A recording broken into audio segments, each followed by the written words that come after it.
Welcome to Planet X, or maybe Klaxon 7, or even Tolana, or whatever you want to call it.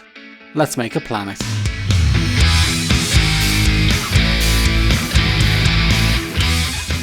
Hey, and welcome to Makin Space. In this tutorial, I'm going to have a bit of fun showing you how I make the textures for an alien world. I did a little of this in my Genesis effect tutorial, but I thought I'd expand on it and cover a few shortcuts and tips.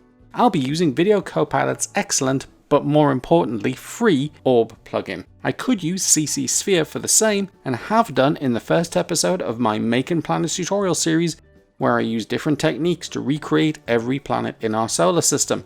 But this time I'm departing from reality and making a whole alien world. Let's jump into After Effects. Originally I was going to talk you through using Fractal Noise to create the world, but to be honest, you end up having to spend so much time introducing irregularities that it's way easier to step outside and look down.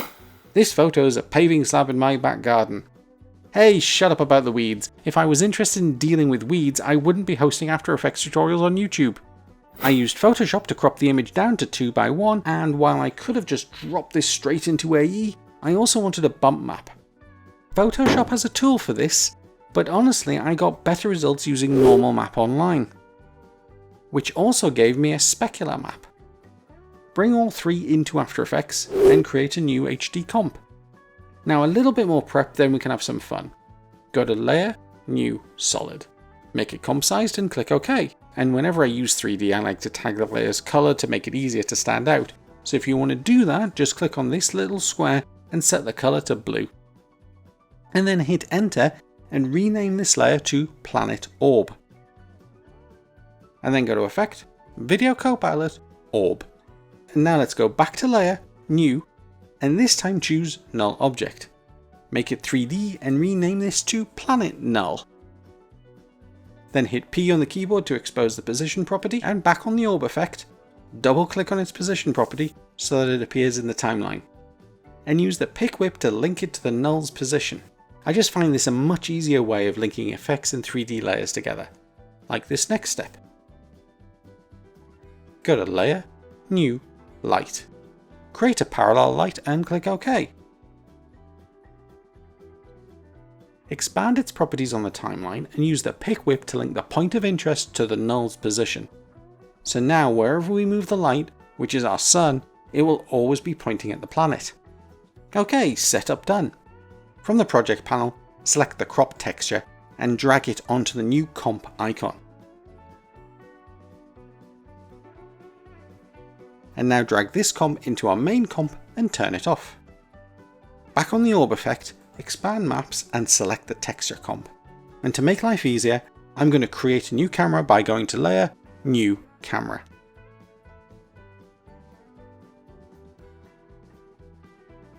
Now, looking at the top of the sphere, we've got that familiar but wrong looking sucking in. So here's the first neat trick. I'm going to add polarized caps so I don't have to deal with it. In the comp window, click on the padlock to lock our comps view, then click on the texture comp in the comp window. Now create a new comp-sized white solid.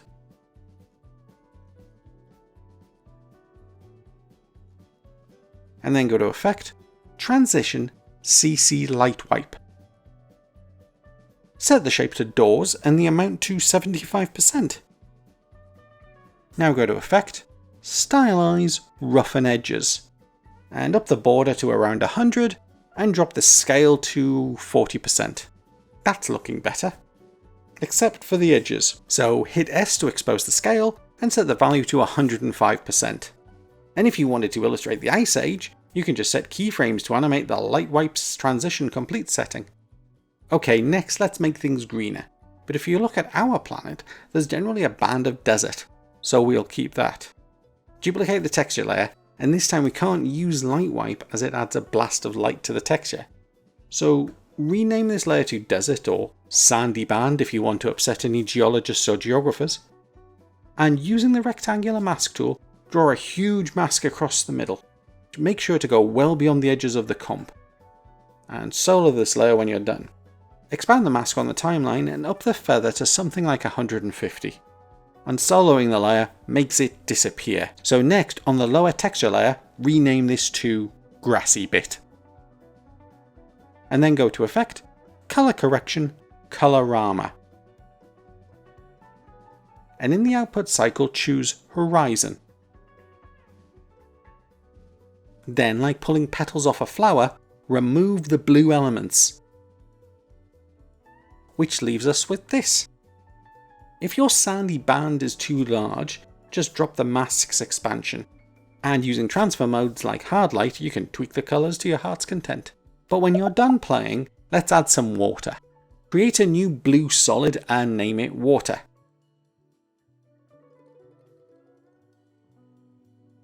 Drag it below the poles but above our two textures. Don't worry too much about the colour, we can change that later. For now, go to Effect, Distort, Turbulent Displace. Turbulent Displace! No, we're not doing that Film Riot thing here, even if they are sickeningly talented. You won't see any changes, but crank up the amount to 300, and the size to 125. Then using the Mask tool, draw a rectangular mask. And another, and another. Pretty neat trick, ain't it? I'd like to think that if I saw a trick like this, I would consider subscribing to the channel that showed me this. Like, if I wanted to show how much I liked this, I might take a moment to click the like button. And if I wanted my own Shivering Cactus merch on a t-shirt, coaster or phone case, such as my really awesome comet, I'd check out the merch link in the description below. Looking at the water, it's too straight edged. So let's add another roughen edges effect. Set the border to 100 and drop the scale all the way down to 10%. It's all a little too blue. So go to Effect, Color Correction, Tint, and set the map white to a blue colour that looks about right to you. Now let's be sensible and right click on the water layer and choose Precompose and move all attributes. This lets us add it to the specular and bump maps, and if you want to make any changes you only have to adjust them in one location. But we're not done yet. I imagine that the areas around the coast probably have rivers and streams, so the land will be greener. With the water layer selected, go to Layer, Layer Styles, Outer Glow. And then in the timeline, set the Styles Transfer mode to Normal. Set the colour to a grass green. Up the noise to 95%. And drop the opacity to 50%. And for shallower water, go back to Layer Styles and add an inner shadow. Set this to normal also and pick a cyan colour.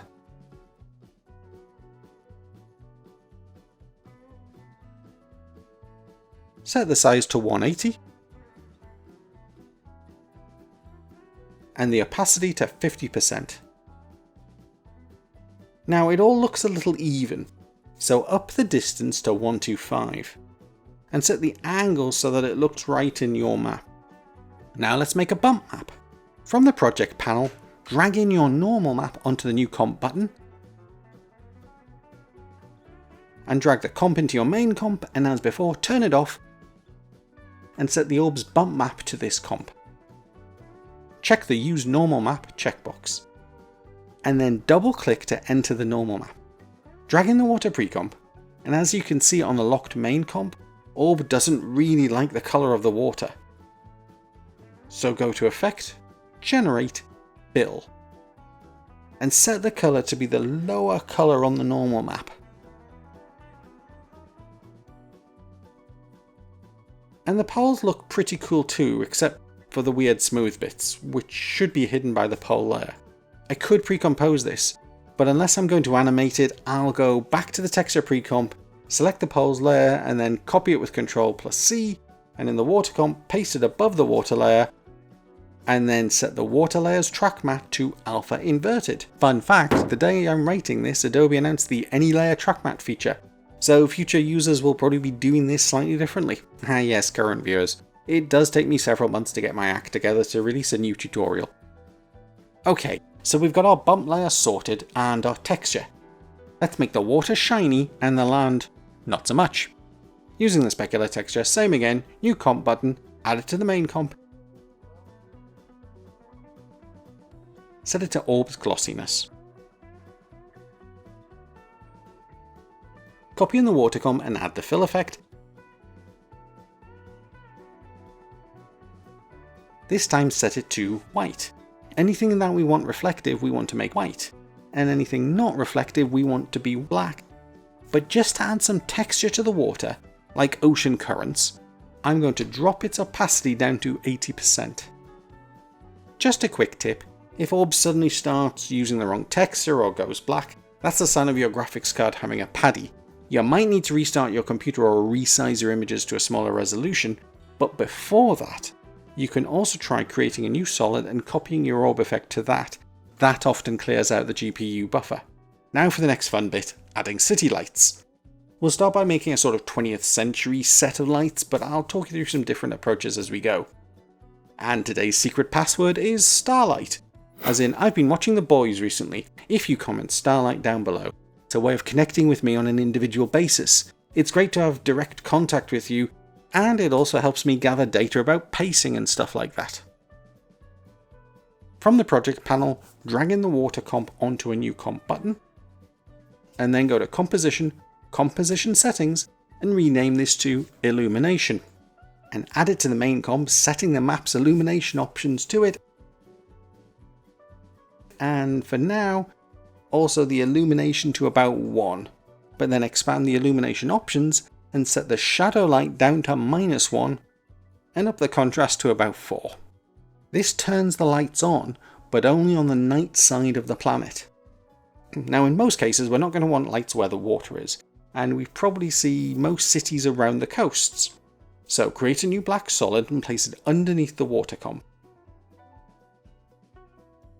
And there's loads of ways to do this, but I'm going to go to Effect, Generate, Circle, and set the effects blending mode to normal, and set the colour to a light yellow. Position it where you want your city, and now go to Layer, New, Adjustment Layer. Make sure it's below the water but above the light solid, and then go to Effect, Turbulent Displace. Set the amount to 300 and drop the size to 20. It all looks a little too smooth. So go to Effect, Blur and Sharpen, CC Vector Blur. This is a great effect for adding an organic distortion to the noise. Set the amount to 100, which gives us this sort of clustered look, but it's all a little smooth still. So let's break up the pattern by going to Effect, Simulation, CC Scatterize, and set the amount to just 2 or even 1, which creates these cool individual points. And I think that works pretty well. And now I'm going to either duplicate the light solid or duplicate the circle effect to add more cities.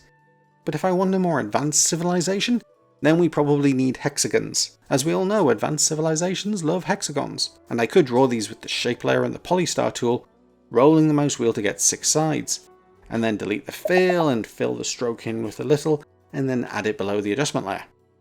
And we should probably turn off the distortion effects but leave the scatterize on. But make sure to include a black solid at the bottom underneath everything, so we don't get any blurring due to alpha channels.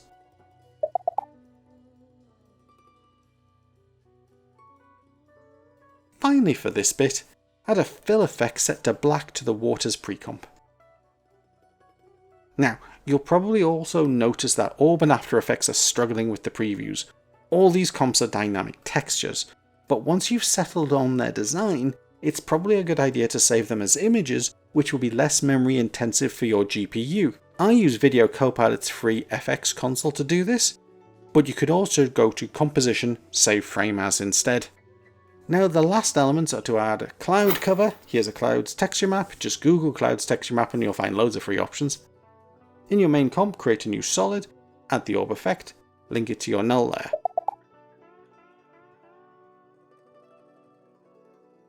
And I like to set the radius to be about 1% larger than the planet.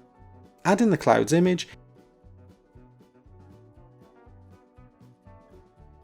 and set both the diffuse and bump maps to it, both set to effects and masks.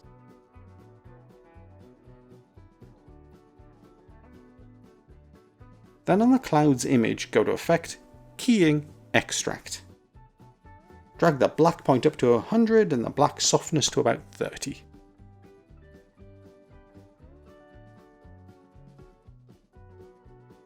And then go to Effect, Perspective, Drop Shadow.